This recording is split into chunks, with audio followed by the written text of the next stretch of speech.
Hi everybody, so today we'll be doing a statics problem. We have problem 5.18 from the book that I'm using. So this is a pretty complicated looking structure, but the problem just wants us to draw the free body diagram and then determine the reactions at A and E.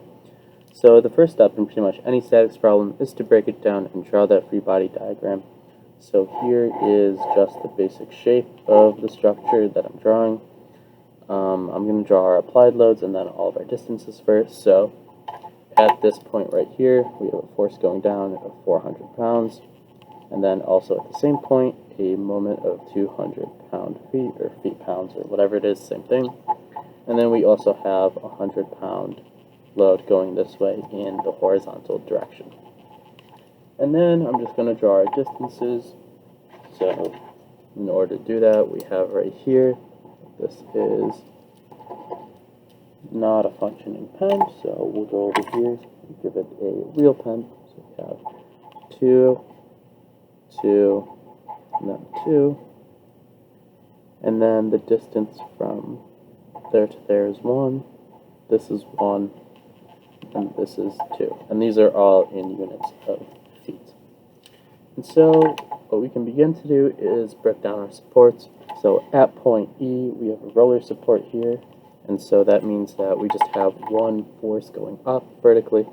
So we'll call this EY, and then at A, it's a fixed support fixed to the wall, so we have two reactions. We have one going in the vertical direction, and then another one going in the horizontal direction. And then, although it's not shown in the drawing, remember that these loads are applied at the point that it's shown, and I'm just drawing them off the side here so it doesn't get too messy. So the first step in pretty much any statics problem after drawing the free body diagram is to sum up all of our forces. The whole structure isn't moving, so we know that any forces have to be equal to 0. So our forces in the x and y directions, as well as our moments, are all equal to 0. So I'll start off with the forces in x, and so that's equal to 0. This is relatively simple. We only have two. We have AX and this 100-pound force. They're both going in the same direction, so I'll give them the same sign, and then set that equal to 0. This implies that AX is equal to negative 100 pounds, so the value, the magnitude of the force is correct. It just means that we assumed wrong. So instead of this force vector pointing to the right, it actually points to the left for that reaction. So it's right, we just assumed wrong in the beginning, so no big deal. Okay, now moving on to our forces in the y direction, that's equal to 0. So what we can do is write AY is positive because it's going up, EY is positive because it's also going up, and then subtract this 400-pound force here because that's going down. That's equal to 0. So AY plus EY is equal to 400. And then lastly, we want to write our moment equation. So we'll take our moments around point A. That eliminates the reaction forces contributing to a moment, so that just makes our life easier. And we'll set that equal to 0 because, again, we're in statics, nothing is moving.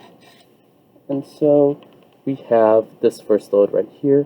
This load is at a distance of 1 foot from A, so the moment is causing, it's kind of like its lever arm is going like this and it's going in this direction. So we'll take that to be positive.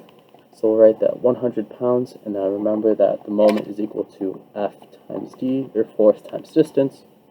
So 100 times 1 foot, and so that's it for this load. We will move on to this 400-pound load. This load is applied all the way at the end of the structure, so it's a distance of 2 plus 2 plus 2 feet away. And so this is going opposite the movement of this arrow. One's going clockwise, the other's going counterclockwise. So we'll assign this one a negative because the other one was positive, we said. That's minus 400 pounds times the distance, F times D, and so that'll be times 6. And then what we can do is we have this moment right here. This is already a moment, so which is nice because we can just write it as its value.